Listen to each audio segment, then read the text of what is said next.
Welcome to Peace in Focus and to the beautiful Mediterranean island of Cyprus. I've already traveled to the Republic of Cyprus and covered the Cyprus problem from the point of view of the Greek Cypriots, and we did air their concerns and aspirations.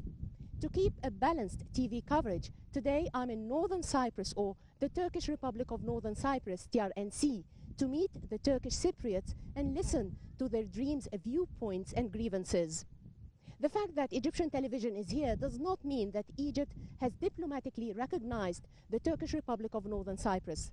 In fact, the TRNC has received diplomatic recognition only from Turkey.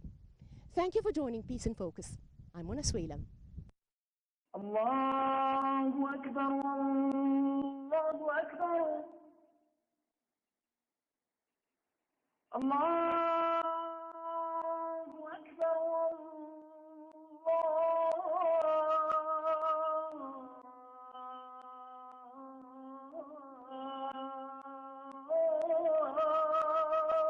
Allahu Akbar. أشهد أن لا إله إلا الله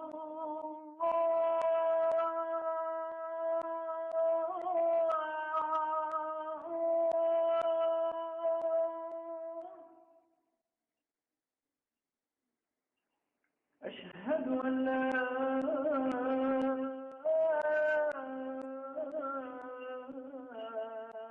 إله إلا الله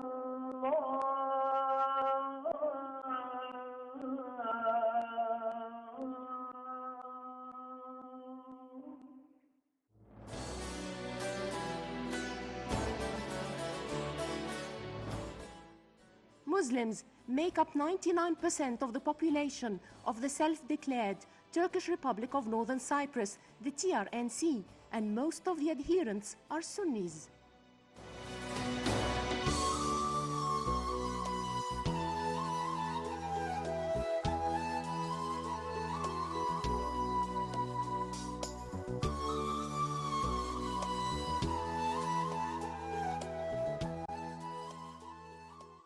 Assalamu alaikum. Aleykümselam ve rahmetullah ve berekatuhu. Allahu Ekber.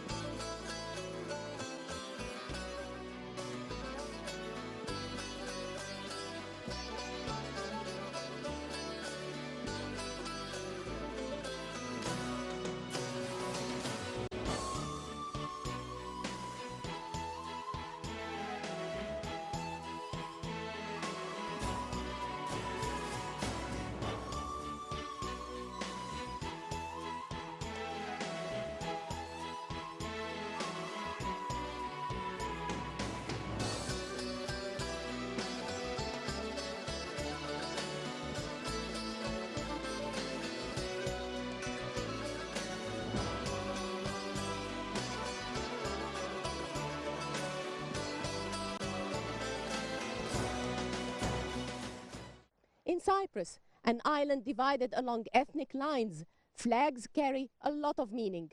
One of the things that I was told to see when I first arrived in Cyprus is the giant flag that is right behind me. It belongs to the Turkish Republic of Northern Cyprus. It's an almost reversed copy of the Turkish flag.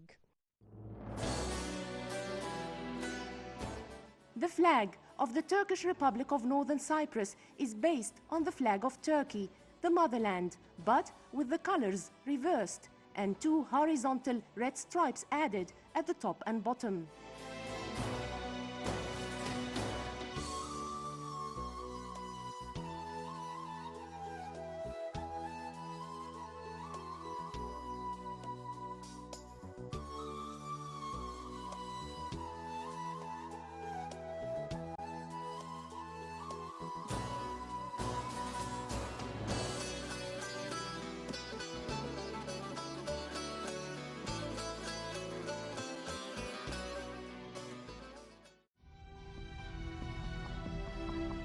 Cyprus was under British administration until it was proclaimed an independent state on August 16, 1960.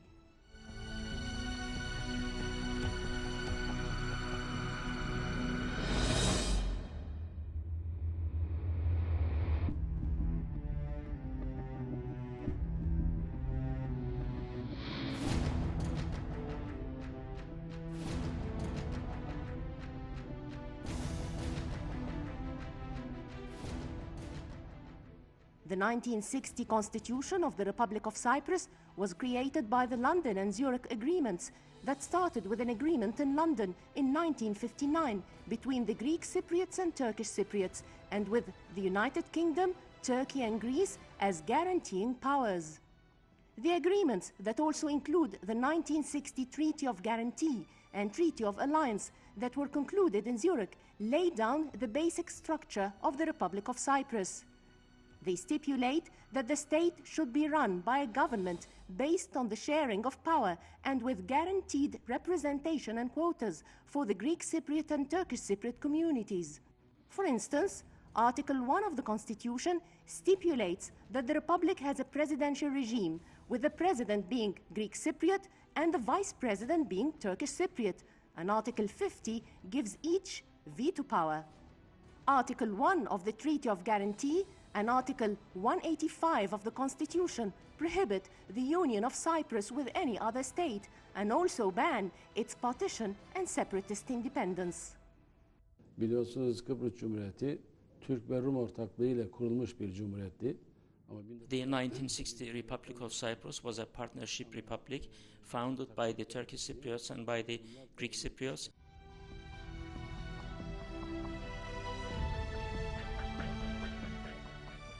The state, based on a power-sharing government, proved to be a failure within 3 years due to constitutional deadlocks and the withdrawal of the Turkish Cypriot side that said it was expelled from the government. Rising tensions led to the formation of paramilitary groups on both sides and intercommunal violence.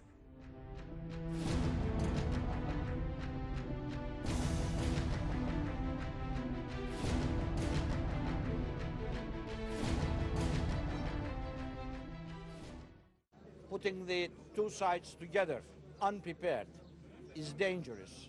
It is like little volcanoes, which if one goes up, all the rest will go up and we shall be back where we were at the trenches again.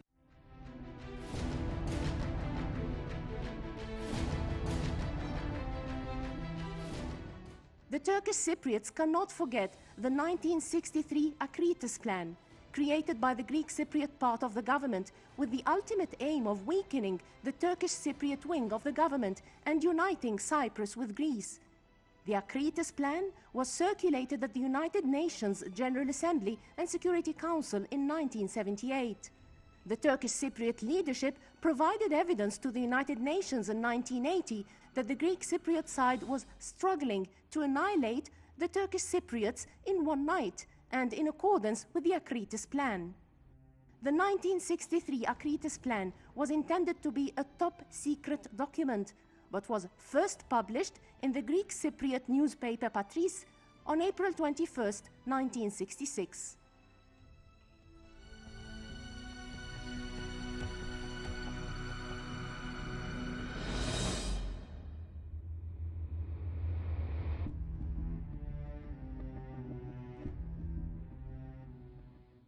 You cannot see conflict originate from religious diversity between Turks and Greeks, or Muslims or Christians in Cyprus. I have asked the same question to the Archbishop Chrysostomos, if he knows any event that originated from the religious diversity and caused conflict among Christians and Muslims or Turks and Greeks.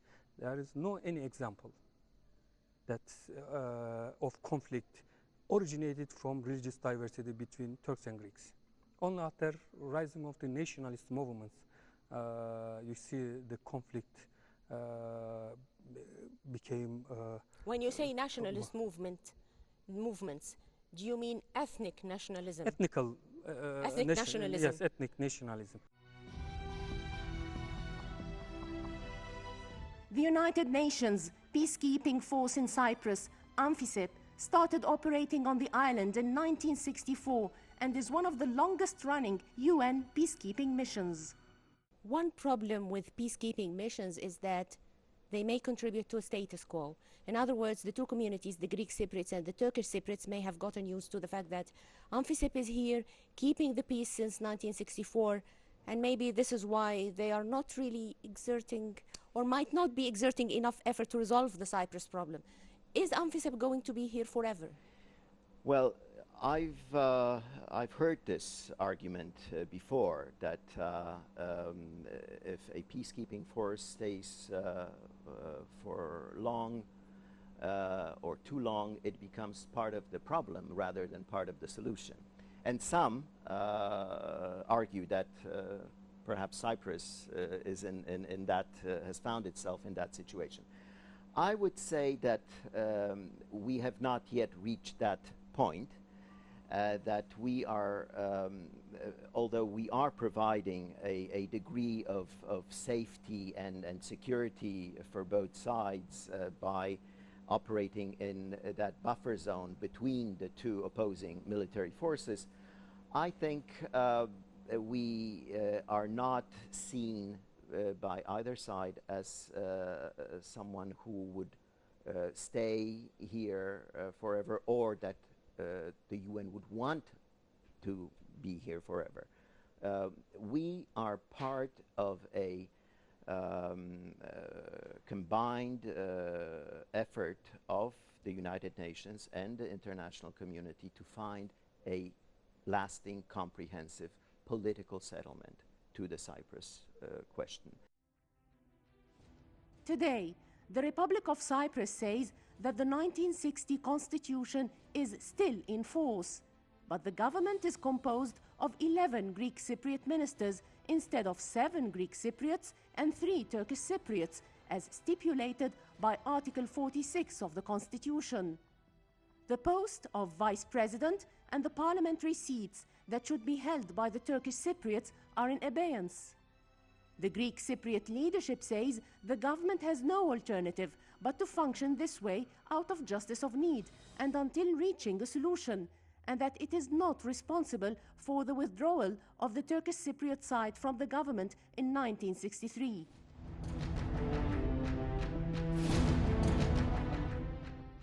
The Republic of Cyprus claims sovereignty over the entire island of Cyprus, and it is internationally recognized. Turkey and the TRNC do not recognize the Republic of Cyprus. Bunu hem Sayın Tayyip Erdoğan Başbakan söylemiştir hem de Dışişleri Bakanı. Of course, it's true that Turkey does not recognize the Republic of Cyprus, but what the European Union has admitted as the Republic of Cyprus is in fact the Greek Cypriot administration, and we are thinking that the position put forward by Turkey in this regard and supported by the Turkish Cypriot side is aimed to motivate. We hope that it will motivate the Greek Cypriot side to find an early settlement to the Cyprus problem.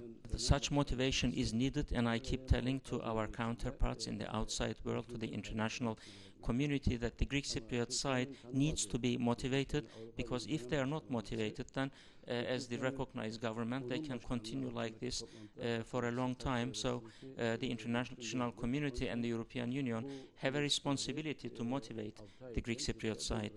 Açık ve net bir şekilde söylemiştir ve bu konuda kararlıdır. The island of Cyprus has been de facto partitioned into 2 main parts since 1974. The area under the effective control of the Republic of Cyprus comprises about 59% of the island's area. The self-proclaimed Turkish Republic of Northern Cyprus covers an area of about 37% and is recognized only by Turkey. The TRNC was unilaterally declared by the Turkish Cypriots as an independent, sovereign and secular state in 1983.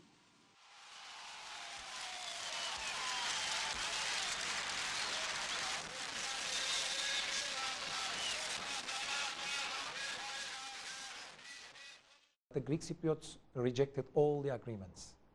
In 1983, we had to establish the Turkish Republic of Northern Cyprus as the equal partners of the island, because we had to look the future in good conditions.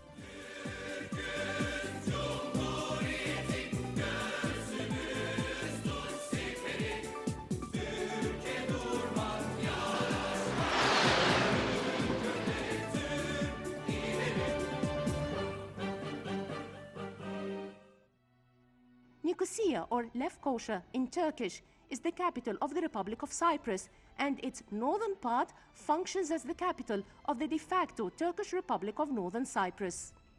The Republic of Cyprus also became a de facto state because they cannot take any decision according to the constitution of the 60th Republic of Cyprus without taking agreement of the Turkish side.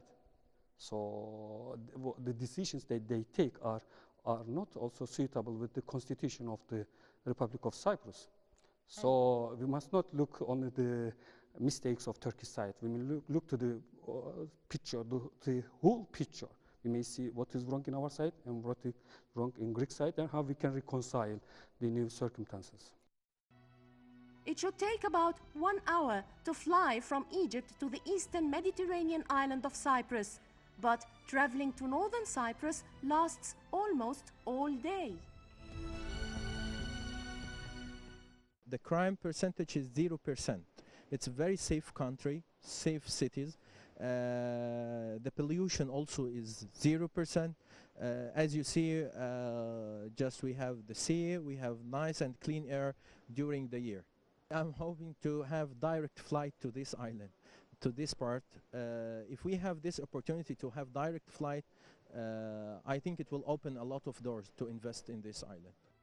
The Turkish Cypriots call this embargo that should have been lifted after voting yes to the United Nations-sponsored Annan Plan on April 24, 2004 to resolve the Cyprus problem and achieve peace and stability. It is time now for the world to allow us to trade and communicate as free people and to help us repair our economy. Many people voted yes on the Turkish Cypriot side, not because they like the plan, but out of frustration with the international isolation imposed upon them by the Greek Cypriots and the world without any kind of justification. The Annan Plan was rejected in the April 2004 referendum by the Greek Cypriots, who say that the UN proposal was revised for the 5th time to serve the interests of Turkey and the Turkish Cypriot community in the north. Wasn't the Kofi Annan Plan revised 5 times? Yes. They say that it was tailored in order to be accepted by the Turkish Cypriots and by Turkey.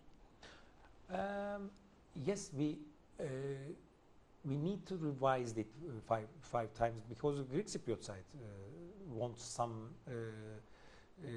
some details to change on the plan, and it revised 5 times. Yes, but after finally, Mr. Kofi Annan and the European Union and the rest of the world accept that this is the plan. This was the plan that can have the referenda, both sides. And the referenda were organized by the UN and the rest of the world. Everyone accepted. But the Greek Cypriot side rejected the plan. There will be some reaction, some disappointment. We are ready to explain the reasons as we see them and express our willingness to work with the international community again in order to find a solution that satisfies, not to the full extent as most people seem to suggest, but satisfy some of the preoccupations of the Greek Cypriots. After so many years of efforts and continuous struggles, we failed to reunite our country today. I would like, first of all, to express our appreciation for all those that had the courage to say yes, despite the climate of fear and the efforts to make people, to misinform people and to create conditions that were leading to the no. The goal of the effort over the last 4.5 years has been to bring about reunification so as to enable a reunited Cyprus to join the European Union. That goal has not been achieved. A unique and historic chance to resolve the Cyprus problem has been missed. The Secretary General intends to give careful thought to the implications of today's result. Meanwhile, Cyprus will remain divided and militarized as it accedes to the European Union, and the benefits of a settlement will not be realized. The Republic of Cyprus became a member of the European Union on May 1st, 2004, a few days after the Greek Cypriots voted no to the Annan Plan. The motivation was sentimental and political. It's pretty lonely to be a European country flanked in the Eastern Mediterranean, and we should be where we belong, and that's Europe. But I think the benefit for Cyprus is the sense of security that the people of Cyprus feel with accession, and also the assessment that Cyprus is a safe country for investors. To what extent has the international isolation of the Turkish Republic of Northern Cyprus been lifted? Do you see any double standards in the policies of the United Nations Security Council or the European Union? Evet, Kuzey Kıbrıs Türk Cumhuriyeti'ne tabii ki çifte standart. I can say very comfortably that there is a double standard which is being employed against the Turkish Republic of Northern Cyprus. As you know, the Turkish Cypriot side has said yes to a plan like the Annan Plan, which was basically against the Turkish Cypriot side. As it is also known, we said yes to this plan and the Greek Cypriot side said no. In spite of that, it was the Greek Cypriot side that entered the European Union as a member, and in 2004 there was a decision to lift the isolation of the Turkish Cypriots, but unfortunately that hasn't happened. The admission of the Greek Cypriot side at a time when the negotiating process was taking place was itself a double standard. The 1960 Republic of Cyprus was a partnership republic founded by the Turkish Cypriots and by the Greek Cypriots. In 3 years, in 1963, we were expelled from that government, but unfortunately the world continued to recognize the Greek Cypriot side as the government of Cyprus. The greatest double standard is the fact that although the Greek Cypriot side is the party that started the Cyprus question and then became a member of the European Union, this itself is a double standard. It's the biggest double standard. Yine bir çifte standarttır. These days, when we come to Cyprus, we're having problem as a businessman. Under the embargoes, we cannot buy directly stuff from the other countries, and we have to use middle companies, and the cost will rise. We like to solve this problem. We're willing to solve this problem. We always Turkish side to give our hand for the peace, but we always get refused by the Greeks. I mean, I'm not blaming no one, but think about this. I can tell you, you have whole cake. You are in the EU. You want to share with us? You don't. You have a whole cake already. You're holding the whole cake. And we're saying to them, let's share the cake. They don't want to share it. At present time, their economy is bad, and our economy is better than their side present time. Really? Because we're getting aid from Turkey a lot.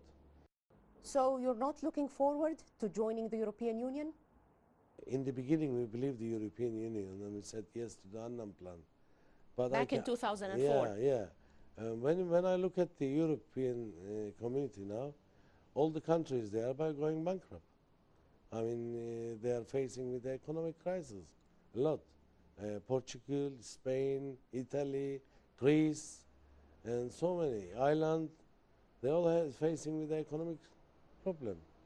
They should find a solution for this economy-wise, because the aim of the having EU, putting them in one plate, all the countries, and to benefit their economic life. But I think it's not going good.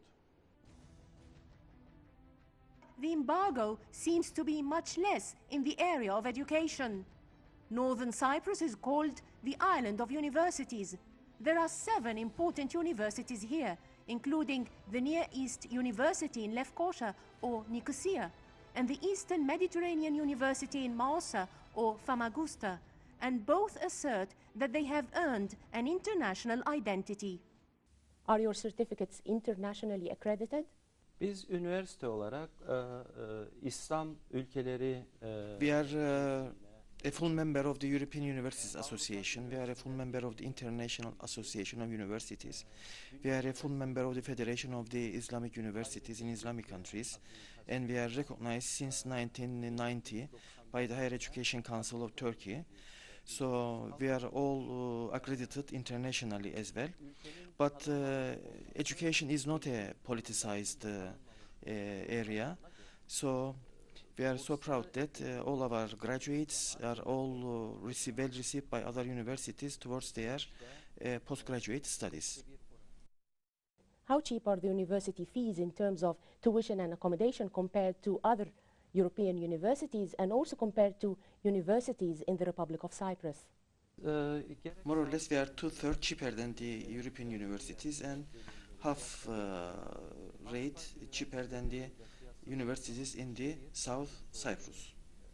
In order to encourage students from Turkic world and Islamic world, we give the countries, the Ministry of Education of those countries, scholarships, which may range from full scholarship to 50% scholarship. We are so proud that there is no other university in the region which can offer so in large numbers scholarships to those countries. And does this mean that Egyptian students can study here with scholarships? With half scholarship. Did you have obstacles coming here because this is not an internationally recognized place? No, it's easy. And when I come, I contact some of my friends. They helping me with the acceptance forms, and I got the visa. It's so easy, and so when come from Iraq to the visa through the Turkish embassy. Turkish embassy, yeah, Turkish embassy, exactly. Yeah. I'm doing my master thesis right now. It's been like 6 years. And what are you studying? Electrical and electronics engineering for bachelor degree, and then continued with a master degree in electrical and electronics engineering as well. Do you have a lot of women on campus or mostly men? 50-50 you can find from all the nationalities. I think I'm very lucky because I'm here, because we live here very difficult days. But they were very difficult days where? Yes, here, because you know our situation in Libya, it was very difficult, and you know the war and battle there. So the old people here, they were very kind.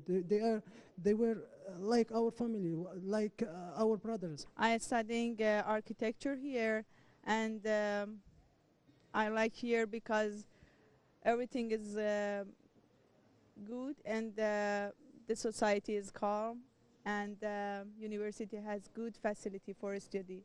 Would you recommend this university to other Arab students? Of course, if next year my son will come to study this university, he will be studying here. How are you cooperating with the Egyptians and Egyptian students? Egypt probably is the country where we had least number of students, although one of the closest Arab countries to us. Well, I must say that in the past, the attitude of the Egyptian authorities towards the northern Cyprus people has not been as friendly as some other Arab countries. So we really had very few Egyptian students up to now. We have, I think, 4 Egyptian graduates and 1 student, current student, and at the moment we have some applications this year, and we are going to open up there as well. We are having now contacts with the new administration over there, or new council of ministers, and we hope that in future the contacts will develop. With Turkey, of course, increasing their relationship in the Arab world help us on that. And do you feel that after the revolution, the Egyptian revolution, do you feel that the attitude towards the Turkish Republic of Northern Cyprus and the people, the Turkish Cypriots, is changing on the part of Egypt?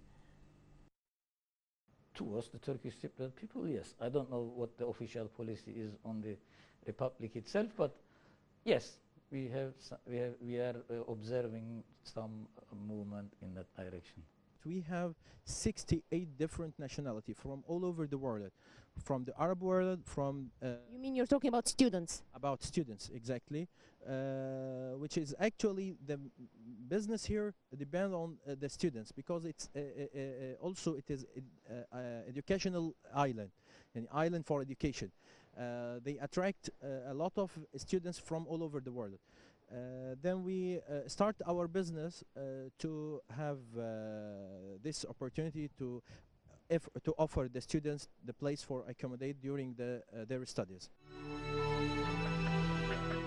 The Greek Cypriot and Turkish Cypriot sides continue to blame each other for instigating the conflict and the outbreak of violence, which is typical of almost all conflicts.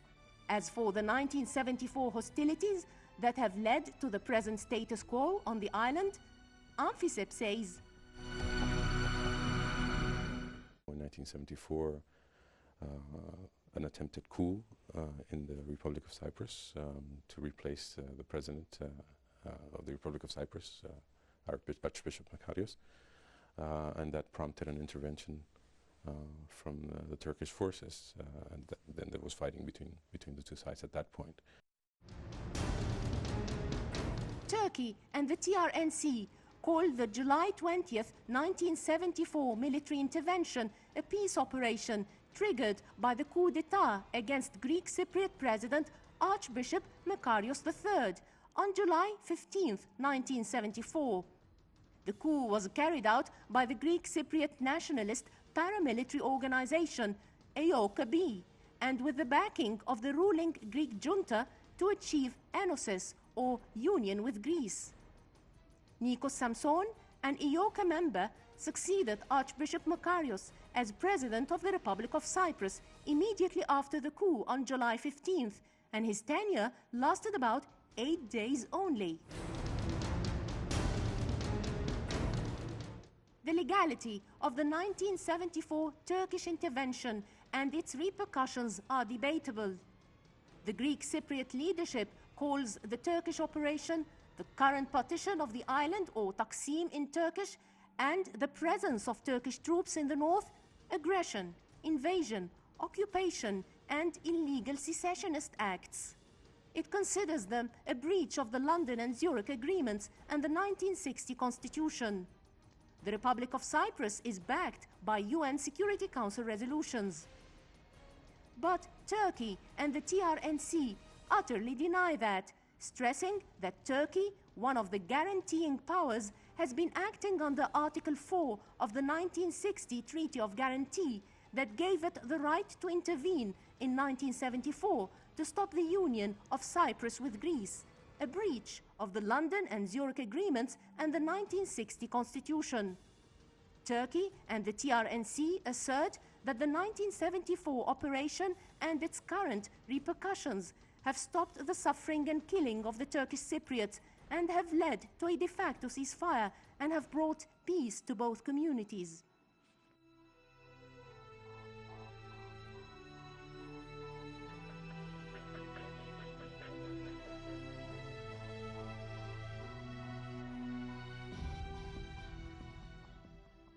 Isn't it too late now to come to Northern Cyprus? No, it's not late, and we are not afraid of anything. Thank you so much. We have 300,000 people living in England and 100,000 in Australia. Canada, we have 50,000 people. In the old days, Makarios went around. They used to buy tickets and passport, give to Turkish Cypriot to leave the island. The Turkish peace forces are here to keep the peace in the island for the both sides. Since 74, we didn't hear even one gunshot. That means they are keeping in good peace force. In the old days, every couple of weeks you used to hear X village, 2 people die.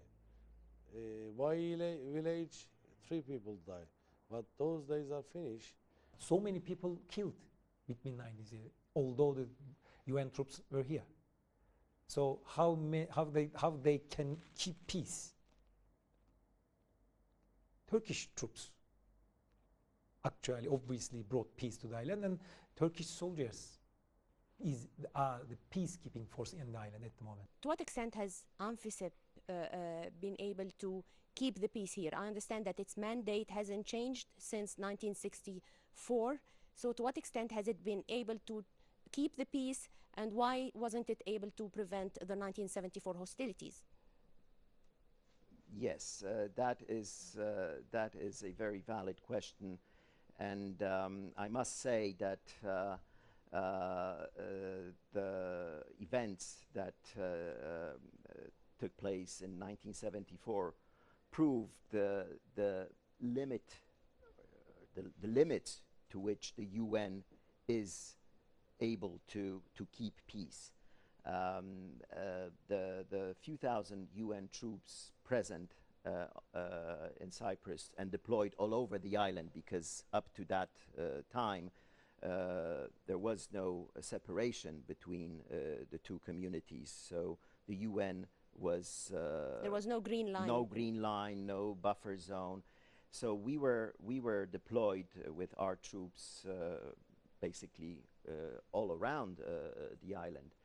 We're simply not in a position to offer any meaningful force to prevent the military confrontation that broke out. But since then, since the situation calmed down and since the buffer zone was established between both ceasefire lines, I think we can say that ANFICEP has been reasonably successful in supporting peace and stability on the island. There is no formal ceasefire and no peace accord has been reached between the Turkish Cypriots and Greek Cypriots since the United Nations peacekeeping force in Cyprus, ANFICEP, assumed its mandate in 1964. But both communities have been working together on confidence-building measures, including opening several crossing points. I've just crossed the UN buffer zone, and right now I'm at the Turkish Cypriot side of the Ledra Palace checkpoint.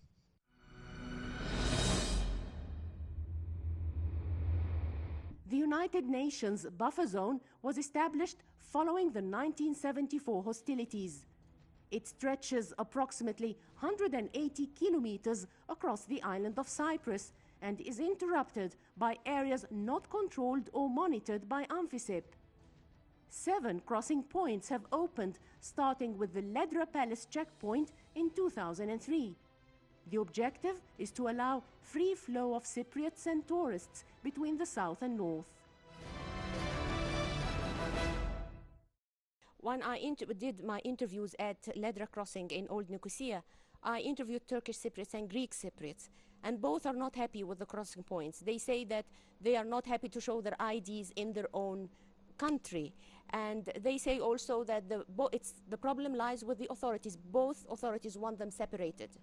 What do you think? Well, I would totally support this opinion of the people of Cyprus, and we, as a matter of principle, promote freedom of movement, and we therefore hope that a day will come soon when people will be able to move between both sides without having to show their IDs and prove where they're coming from, who they are. They are inhabitants, they are of Cyprus, they are part of the Cypriot family, and I think that they should be able to move freely throughout the island. It is said that education for peace is peace in education. In spite of all hostilities and grievances, Northern Cyprus, or the Turkish Republic of Northern Cyprus, has taken a courageous step by working closely with the European Union to review its history textbooks, to stop poisoning young minds with the seeds of enmity towards the Greek Cypriots. The Greek Cypriots and Turkish Cypriots have been negotiating on and off since 1968 to reach an agreed settlement. But the Cyprus problem remains one of the world's longest, outstanding and unresolved issues.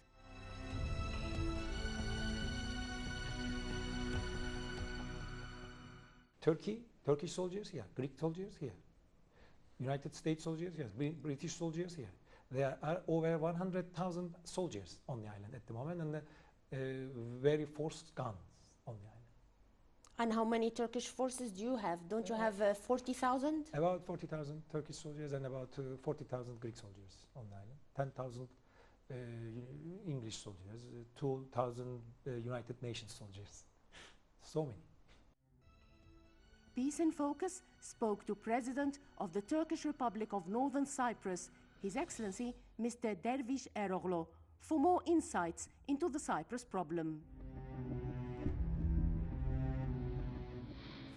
Your Excellency, Mr. Dervish Eroglu, President of the Turkish Republic of Northern Cyprus, thank you so much for joining Peace in Focus and Egyptian television, sir. You're welcome. What do you expect from post-Mubarak Egypt? In other words, do you see the Arab Spring and the revolutions happening in the Arab world? Do you see this as an opportunity